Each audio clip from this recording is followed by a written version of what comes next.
Et bonsoir tout le monde, bonsoir à toutes et à tous, bienvenue pour ce nouvel épisode de Ringsider Talking. Ce soir, j'ai l'immense plaisir et honneur d'avoir avec moi pour la dernière de Ringsider Talking avant la petite pause de vacances d'été, le top heel des internets, Pierre Luc. Bonsoir mon cher Pierre, comment vas-tu ? Bonsoir, merci de m'inviter déjà dans un premier temps. Merci beaucoup, ça va très très bien. Je suis ravi d'être avec toi ce soir pour discuter, ça va être très cool. Et puis ravi d'être là pour la dernière en plus là de ta saison. Merci beaucoup, c'est un honneur. Merci à toi, j'avais envie de conclure en beauté. Mon cher Pierre, on est ensemble pour une petite heure. Voilà, je te propose qu'on revienne un peu sur ton parcours, sur ta passion pour le catch, qu'est-ce qui t'anime, ta progression aussi, parce que t'as eu une ascension fulgurante, t'as inspiré énormément de monde, dont moi. Donc voilà, je te remercie pour ça. Et j'aimerais en savoir un peu plus sur finalement qui se cache derrière le top heel des internets. D'où t'es venu finalement cette passion pour le catch? Je voulais parler de catch déjà parce que j'ai pas eu l'occasion de parler de catch avec grand monde dans ma vie, de partager cette passion, et je pense que c'est le cas pour beaucoup de monde qui n'ont pas forcément l'occasion de partager la passion du catch parce que c'est quelque chose de très niche, donc j'avais envie de parler de catch sur internet, j'avais envie de critiquer surtout, de donner mon avis sur le catch sur internet. Ouais. Donc voilà, la création de contenu qui m'anime depuis 2 ans, je me suis trouvé là-dedans parce que c'est quelque chose dont j'avais besoin et que je soupçonnais pas. On ressent de toute façon dans l'ensemble de ton contenu que tu prends énormément de plaisir, et c'est peut-être finalement ça le secret, la clé de ta réussite, parce que tu as commencé en 2024, j'ai également commencé en 2024, un peu après toi, parce que je disais en introduction que tu m'avais inspiré. Moi, c'est ton côté un peu franc-parler, j'aimais bien, ça a cassé des codes, restait toujours dans le politiquement correct, on essayait de séduire le maximum d'audience, et toi, non, t'es arrivé, t'as dit, écoutez, moi, je suis un mec qui a un avis tranché, je le dis, ça plaît, c'est bien, ça plaît pas, je te réponds de manière à ce que ça te plaise encore moins, et moi, j'ai adoré ça, en fait. Et alors, je sais pas où tu vas puiser tout ça. Est-ce que ça t'est venu dès que t'as commencé à aimer le catch, et est-ce que tout de suite le Pierre Luc enfant devant sa télé, il s'est mis à kiffer les méchants, les bad guys, ou est-ce que ça c'est venu plus tard? Exactement, je suis un enfant de la génération Catch Attack. Ouais. Déjà, j'ai commencé à regarder, moi je suis tombé pour la première fois sur du catch en 2006. Donc Ok. un de mes amis d'école qui m'avait montré du catch, et j'ai tout de suite accroché avec le catch, et j'ai commencé à regarder vraiment régulièrement quand on a eu la TNT à l'époque pour les Oui. anciens, et que je suis tombé sur la chaîne NT1 et que j'ai vu qu'on pouvait regarder le catch sur NT1. Donc peut-être un an après, une bonne année après, que j'ai commencé à regarder régulièrement le catch, et je suis tout de suite tombé amoureux de la WWE, du catch, et ça fait presque 20 ans, et du coup j'ai pas lâché, j'ai jamais, contrairement à beaucoup qui disent j'ai lâché, j'ai repris, moi, Ouais. j'ai jamais eu de pause, vraiment jamais eu de pause de la WWE. J'ai, je pense, regardé tous les weekly depuis le début. Il y en a que j'ai vu plus ou moins des extraits et tout, mais globalement j'ai jamais vraiment eu de pause parce que je suis tout de suite tombé amoureux du catch. Ouais. Et à l'époque, Génération Catch Attack, on en parlait dans la cour de récré, beaucoup. C'était une époque formidable, beaucoup regardaient le catch, donc beaucoup de copains d'école, on pouvait discuter catch, on pouvait parler catch dans la cour, on regardait les shows le week-end, donc on s'en parlait dès qu'on revenait le lundi. Et puis, comme tu le sais, ça s'est essoufflé. La génération Catch Attack terminée, c'est devenu un peu moins populaire. C'est clair. Et en fait, j'ai l'impression que, tu sais, c'est parce qu'on est de la même génération. Du coup, moi, pareil, j'ai les mêmes souvenirs que toi au collège où c'était la folie. Je me rappelle encore du Shawn Michaels contre John Cena à WrestleMania 23. Où, au collège, on faisait il y avait des bagarres de fans de John Cena contre ceux de Shawn Michaels. Et peut-être que c'est parce notre génération, elle a grandi. On est allé au lycée, on a eu nos premiers amours, nos premières voitures, nos premiers boulots, nos premières galères. Et peut-être que du coup, comme tu le soulignais, beaucoup, dont je fais partie, on a eu cette pause plus ou moins longue. Moi, ça a duré presque 10 ans où j'ai suivi de très loin. Et toi, non.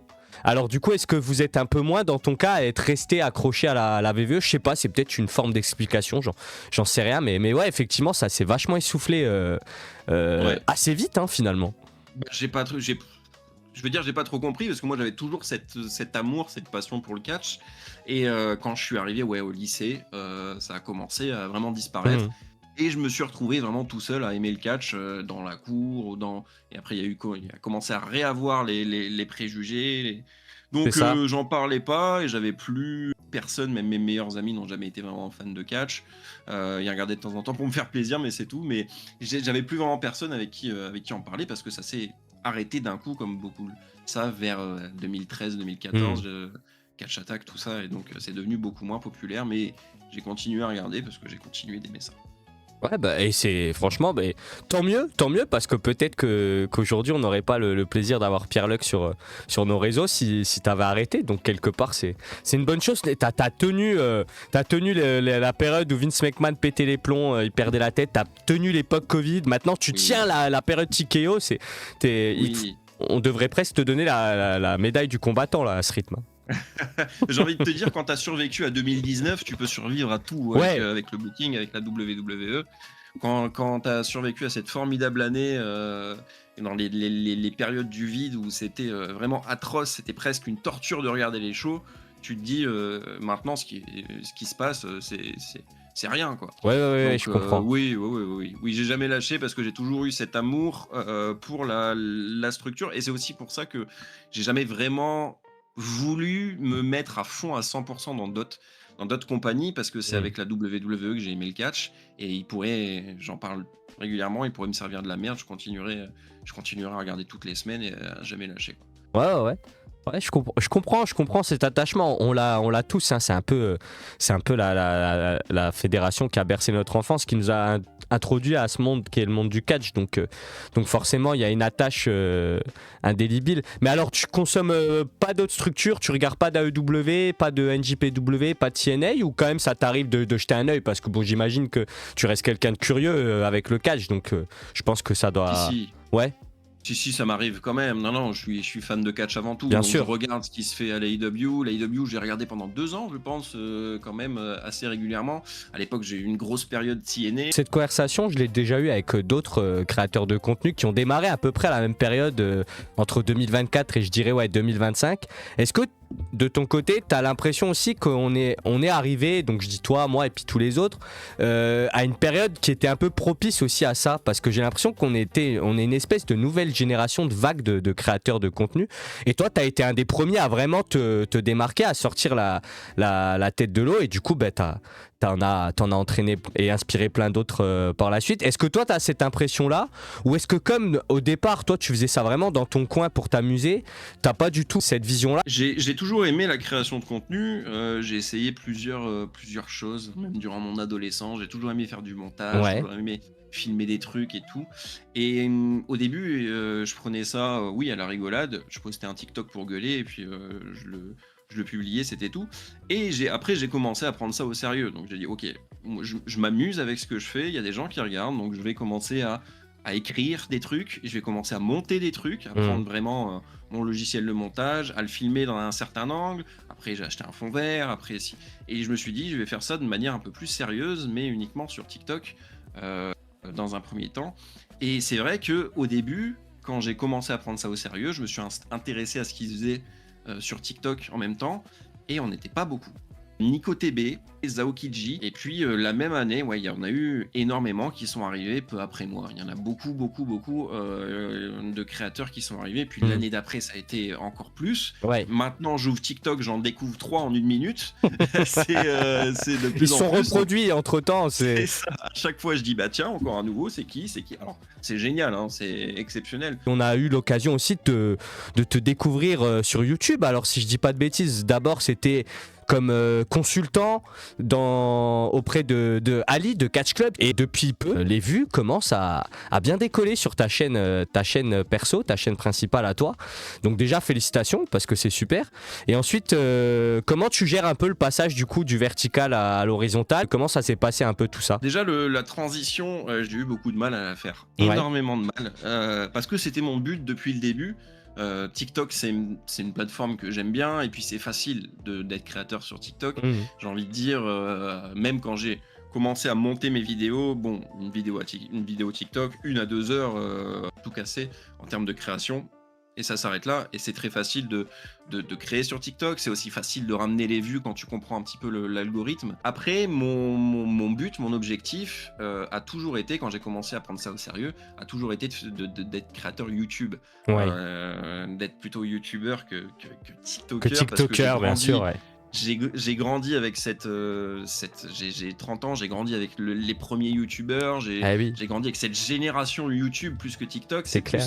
plus ma jeunesse, mon adolescence, et du coup, j'ai toujours voulu faire des formats longs. Et en 2 ans, j'ai jamais réussi à sauter le pas. Je me dis, ouais, mais si j'abandonne TikTok, je vais faire moins de vues, les gens vont se désintéresser, et si YouTube ça marche pas, je pourrais pas revenir sur Hmm. TikTok, et il faut que je continue à faire des TikTok. Et en 2025, j'ai essayé et j'ai pas réussi à sauter le pas. Je me suis pas dit. Je postais sur YouTube, mais uniquement une vidéo pronostic par mois, c'est tout. Ouais, je m'en Et rappelle. T'avais fait une belle ouais. vidéo sur Bray Wyatt aussi, il me semble, Ouais, qui c'était ma était, toute euh, qui, première. qui était vraiment bien. Ça a mal vieilli, mais je voulais commencer avec cette vidéo-là. Ouais. Je voulais commencer avec une vidéo sur Bray Wyatt parce que je suis un grand fan, mais j'avais du mal à sauter le pas. Ouais. À part une vidéo prono par mois, c'est Hmm. tout. Et je voulais pas délaisser les autres plateformes. Je voulais absolument créer sur TikTok pour continuer à faire des vues. Chose qui, bon, au bout d'un moment, est pas très utile parce que ça sert à rien de se bloquer à une plateforme, et surtout si c'est pas ce que je veux, si c'est pas la finalité, je me voyais pas, il fallait pas que je reste 10 ans créateur TikTok uniquement Hmm. et à faire les pires, et puis voilà. Donc en 2025, j'ai pas réussi, et cette année, je me suis vraiment lancé comme objectif de me concentrer sur YouTube, donc c'est pour ça que je fais plus beaucoup de TikTok, j'en fais quasi plus, et je me suis lancé, je me suis vraiment donné comme objectif de grimper en termes d'abonnés, grimper en termes de vues, et de sortir, et d'être productif surtout sur YouTube, et de sortir une vidéo par semaine si je peux. Pour l'instant, c'est les rythmes que j'ai et j'arrive à le tenir pour l'instant, mais voilà, ça a été très très très difficile à sauter le Ouais, pas, ouais, ouais. mais c'est mon objectif maintenant pour cette année de me concentrer à fond sur YouTube. Si ça marche pas, peut-être que je reviendrai sur TikTok, mais Oui, c'est mon objectif. Et puis oui, j'ai commencé sur les reviews d'Ali. Il m'a donné beaucoup de conseils là-dessus, et j'essaye de suivre ses conseils en tout cas. King Loïc qui nous dit la première vidéo que j'ai vue de Pierre, c'est l'hommage qu'il a fait à Bray Wyatt. Bah ouais, c'était sa toute première vidéo YouTube, c'est celle ouais, que j'ai vue aussi, que moi j'avais bien apprécié. Tu dis qu'elle a mal vieilli, je ne l'ai pas revue depuis, je t'avoue, je suis pas fanboy au point de revoir les vidéos de Pierre 15 fois par jour, Bien mais sûr. Moi non plus.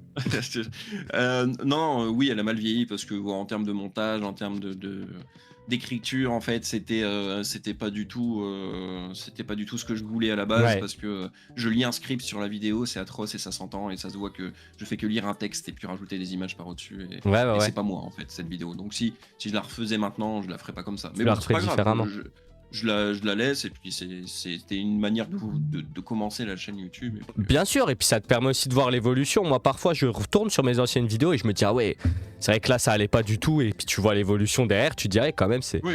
il y a encore des choses à changer, évidemment, à améliorer, mais on a déjà fait du chemin. Je me suis décidé une bonne fois pour toutes à me lancer sur YouTube, et oui, c'est un petit rêve au fond de ma tête de pouvoir en vivre un jour. Ouais. Ouais, bah écoute, j'espère que la prochaine fois que j'aurai l'honneur de t'accueillir dans mon émission, il y aura un petit trophée YouTube derrière toi, de la couleur que tu souhaites. Voilà, je te laisse choisir le nombre d'abonnés. Mais non, en tout cas, c'est tout ce qu'on te souhaite, évidemment. Et puis c'est bien aussi pour le catch en France, pour l'image du catch sur notre territoire, parce que tu es un des représentants. Et même si tu parles à 95% de WWE, tu as quand même un regard, un œil sur la scène nationale. Ça me permet de faire la transition parfaite, parce que y a une autre casquette, une autre corde que tu as à ton arc. C'est 2 rôles, si j'ai bien compris, au sein du catch français. Donc il y a celui de backstage consultant pour la Banger Zone Wrestling, la BZW, et tu es également à tes heures perdues commentateur. Donc ça c'est super. Comment ça s'est passé un peu ton entrée dans le catch français? Est-ce que c'est avec ta notoriété grandissante sur les réseaux que les structures ont commencé à s'intéresser à toi? Est-ce que c'est avec le regain de popularité autour du catch français que tu as commencé toi à t'intéresser à la discipline, et qu'après les collabs se sont faites de manière un peu naturelle? Comment ça s'est passé? J'ai toujours eu un œil sur le catch français, même depuis le début, Ouais. où j'ai commencé à regarder la WWE. Mon premier show en live, mon premier show réel, c'était la ICWA en 2008. Ah oui, Donc bah mon du coup premier t'es un show de catch ancien. français. Ouais, ouais. Et j'ai pas regardé pendant plusieurs années parce que bon, le produit était différent de ce qu'il est aujourd'hui. Bien sûr. Et il y a 2-3 ans, je me suis remis à vraiment me réintéresser au catch français. à fond, à 100%. Et la BZW et la CACC principalement parce que c'est les structures qui est à côté de chez moi. Ouais. La CACC, j'ai toujours connu parce que ils sont basés à Douai, une ville du nord de la France, et je suis de là-bas, je suis né là-bas, donc j'y ai habité plusieurs années, donc je connaissais la CACC, j'avais déjà vu quelques-uns de leurs cours dans la ville, donc je connaissais depuis le début. Et la BZW que j'ai connue un peu plus tard, mais qui est pareil à côté de chez moi, littéralement, vraiment à quelques minutes à pied, qui font leur show à quelques minutes de chez moi. Et je suis retombé amoureux, enfin tombé amoureux peut-être, ou retombé amoureux du catch français quand le produit a commencé à devenir ce qu'il est aujourd'hui. Et il ne fait qu'évoluer, le catch français, et c'est extraordinaire. Ah, c'est formidable, c'est formidable. Par contre, pour travailler, pour avoir un petit pied là-dedans, ça s'est fait pareil, naturellement. Je suis quelqu'un qui va pas chercher les choses, parce que je suis quelqu'un qui peut-être ose pas trop ou Ouais. reste dans mon coin ou quoi. Donc ça s'est fait naturellement. Pour la CACC, donc je suis commentateur là-bas régulièrement, pas pour tous leurs shows maintenant depuis le mois d'août dernier. En fait, j'allais voir leur show, et puis j'ai commencé à sympathiser avec Rudy et Pierre, donc les commentateurs de la CACC, Catch FM, que je remercie beaucoup. On a commencé à discuter, et puis ça s'est fait naturellement, puisque Rudy était pas dispo pour un des shows, et il m'a demandé si je voulais bien le remplacer. Donc c'était pour Bad Zone, je crois, donc un show qui a eu Ouais. lieu au mois de septembre, fin août, début septembre. Donc j'ai fait ma première là-bas en commentant avec son acolyte à sa place, et puis ça a bien matché, j'ai adoré l'exercice, et puis depuis, bah, on commente tous les trois. Et je connais bien celui qui gère la CACC, Kevin, et puis on est très sympathique, tout le monde est très sympathique là-bas avec moi, et c'est la maison maintenant. C'est un plaisir d'aller chaque mois commenter leur show avec deux personnes que j'apprécie énormément, et dans une espèce de famille qui est la CACC, Mhm. qui est extraordinaire, et qui font, et en plus de ça, des shows géniaux. Ouais, Et c'est formidable. ouais, ouais. Ça m'a beaucoup plu. J'avais ce regard de fan dans le catch français, mais pouvoir y mettre un pied, c'était extraordinaire. Quand tu commences à travailler là-dedans, tu ne penses qu'à ça. C'est trop bien parce que Ouais, je te c'est ta comprends, ouais. passion. Et tu commences à vivre, à voir le pied dans ta passion, et vraiment à être dedans et à faire partie du show à ton échelle, C'est évidemment, ça. mais à faire partie du show. Et je me suis mis du jour au lendemain à faire mon entrée, des fans qui applaudissent, je faisais des vidéos sur TikTok, et et puis j'en suis arrivé là. Ça m'a, ça m'a fait tellement de bien, tellement plaisir. Ça m'a tellement, même personnellement, aidé, ce genre de moment. Et la BZW, pareil, structure que je suivais de très près. J'allais à leur show.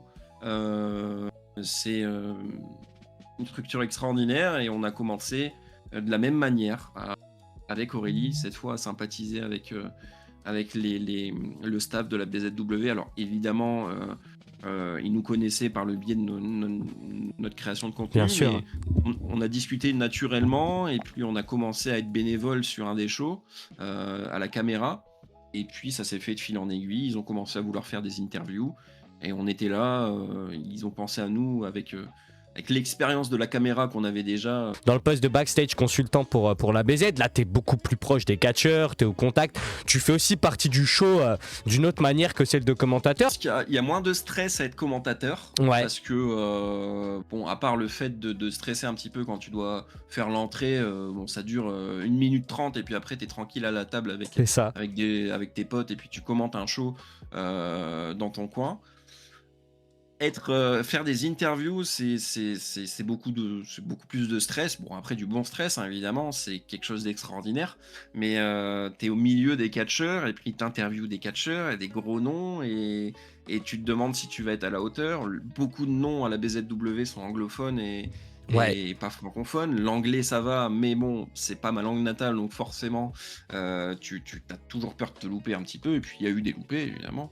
Mais voir des gros noms dans les vestiaires et pouvoir les interviewer, c'est extraordinaire. Pouvoir avoir pu interviewer Ricky Sosa, Jacob Vadok, Tetsuya Naito pour Aurélie, faire des gros noms. Au dernier show, avoir croisé plusieurs fois Mercedes Moné. Mercedes, j'allais le dire, Mercedes Ouais, quand même. Mercedes Moné, Sasha Banks, je l'ai toujours connu, toujours vu à travers mon écran. Et j'ai regardé ses matchs à WrestleMania, j'ai regardé ses débuts à NXT. Et puis la voir là dans les backstage avec nous, et on fait partie de tout ça, c'est extraordinaire. Moi, ce que j'aime énormément là dans notre échange, c'est de ressentir la passion quand tu t'exprimes au sujet du catch français. Et j'ai tellement l'impression de me reconnaître, d'avoir en face de moi enfin quelqu'un qui comprend réellement ce qu'on ressent, parce que tu passes de ton petit bureau, ta chambre, tes rêves de gamin. C'est juste ce sentiment, cette gratitude en fait. On sent que notre travail il est un peu récompensé. Je sais pas si tu le ressens aussi de cette manière-là. Mais Ouais, exactement, exactement. Ça se concrétise, tu c'est mets ça. un but là-dessus, et puis avoir des followers, des commentaires, des likes, c'est bien, mais c'est un petit peu du virtuel. Moi, ce que j'aime, c'est le réel. Donc, rencontrer les gens qui regardent ce que je fais sur Internet, les rencontrer en vrai, c'est une des plus belles choses, et d'avoir de pouvoir amuser les gens et Mm. qui te le rendent quand tu les croises, ça, c'est extraordinaire. Et puis, mettre un but, donc apporter ta pierre à l'édifice, mettre ta contribution à quelque chose au catch français qui est extraordinaire en ce moment. Pouvoir dire j'en fais partie, c'est quelque chose d'extrêmement cool, et j'en suis passionné. Et j'ai envie de dire que le catch français a même ravivé ma flamme que j'avais pour le catch, parce que la WWE c'est bien, mais c'est tellement exceptionnel ce qui se passe dans le catch francophone, que ça a renouvelé encore plus ma passion du catch. Et oui, je suis passionné à fond, et j'attends que ça, aller dans les shows de catch français. Et c'est génial, c'est magique, c'est magique tout ça. Ouais, je pense que le mot est bien trouvé, c'est juste magique. Donc messieurs, dames, je ne vous le répéterai jamais assez, hein, vous savez que moi le catch français c'est mon petit bébé. Allez soutenir n'importe quelle structure autour de chez vous, dans le nord, dans le sud, dans l'est, dans l'ouest, pas de différence, même en région parisienne, dans le fin fond du trou de balle de la plus petite campagne française, il y aura forcément un show de catch. Donc soutenez le catch français. Je voulais terminer un peu sur une note un peu chill. Je sais que tu es un énorme fan de Drew McIntyre, voilà. Et j'ai préparé une petite liste, voilà, donc des talents uniquement issus du roster WWE, certains qui sont à la retraite depuis belle lurette, d'autres qui sont encore en activité. Et alors le jeu est très simple, tu vas devoir rester silencieux jusqu'à ce que je cite un catcheur qui est meilleur, selon toi, que Drew McIntyre, ton idole. Donc, messieurs, dames, désolé si Pierre-Luc reste muet jusqu'à la fin de l'émission, c'est parce qu'il aura jugé que personne n'est meilleur que Drew McIntyre. J'aurais dû peut-être ajouter Ali de 4 clubs dans la liste, comme ça j'étais sûr que tu dises quelque chose. Et là encore, même pas, on n'est pas sûr. Donc voilà, est-ce que ça te va? Est-ce que ça te convient pour terminer sur une note un peu tranquille? Oui, ouais, l'exo est très cool, j'aime beaucoup. Alors, est-ce que c'est in-ring forcément? Est-ce qu'il y a une catégorie, ou c'est vraiment la globalité Ouais, du catcheur? c'est un peu les critères que tu veux, tu sais, c'est un peu tes règles, Ouais. c'est toi le guest, t'as pas réellement besoin de te justifier. Le premier nom, Braun Breaker. Ouais, on démarre fort, ouais. On démarre fort, ok, d'accord. Logan Paul. Ok, très bien. Jey Uso. Bon, ça, j'avoue, là c'était pour voir ta réaction faciale, parce que ça m'amuse. Attention, Seth Rollins. Ah, c'est dur, hein, c'est dur. Ok, toujours pas. Le Miz. Je mise, quand même. Non, toujours pas. Bon, bah très bien. Alors on continue, hein. Trick Williams. Melas Pepas Tepas. Non, on continue. Matt Cardona. Always ready. Non, bon, pourtant pour moi les deux se valent, hein. Ok, ben on continue alors. The greatest of all time, the never seen 17, John Cena. Ouais. D'un point de vue in-ring, t'es sûr? Parce que quand même, John Cena in-ring, c'est pas mal, hein. Il a au moins 4 reprises à son arsenal, donc... Pardon, allez. Je poursuis, attention, celle-là, elle est dure. Randy Orton.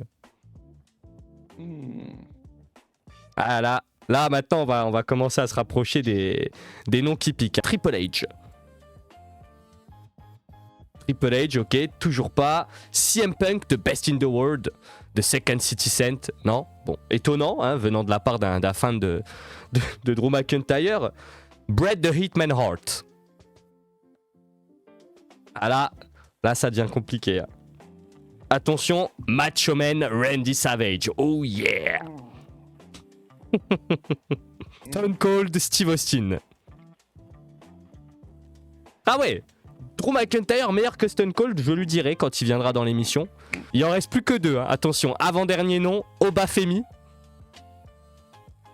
Ok, et enfin le dernier, qui pour moi, c'est pour ça que je l'ai placé à la fin, est tout simplement le meilleur catcheur all-time, toute catégorie, toute temporalité, The Heartbreak Kid, Shawn Michaels.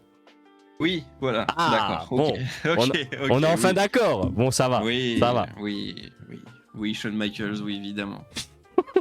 Mais Évidemment, Shawn Michaels, c'est le meilleur de tous les temps pour moi également, donc parfait. je peux pas m'en empêcher. Ah, je suis content. Tu vois, je savais pas. Je pensais vraiment que t'allais rester sur Drew jusqu'à la fin. Ou peut-être que Randy Savage ou Stone Cold allaient te faire craquer. C'est pour ça que je les ai placés à la fin. Même HBK, quand même, c'est impossible de faire mieux. Donc je vais pas être hypocrite au point de dire meilleur que HBK. Non. Aurélie qui nous dit Bray Wyatt, il va changer, j'en suis sûr. J'ai volontairement pas mis Bray Wyatt, ni le Finn, ni aucun membre de la Wyatt Six parce que je me suis dit, on sait jamais. Je sais qu'il y a un affect particulier là-dessus. Ouais. Donc voilà. Bah écoute mon cher Pierre-Luc, c'est la fin de ce petit talk show. Je te remercie énormément encore pour ta disponibilité. Ça me fait extrêmement plaisir que tu m'as accordé ton temps. Je te souhaite toute la réussite pour tes futurs projets. J'espère, et je te le souhaite sincèrement, pouvoir voir un jour dans ton décor le petit trophée YouTube que tu mérites selon moi déjà, parce que ton travail il est extraordinaire. On en est loin, mais pourquoi pas? Regarde, il y a 2 ans, on était loin de Pierre-Luc qui avait une entrée sur un show de catch FR, et puis 2 ans après, c'était le cas. Donc on sait jamais.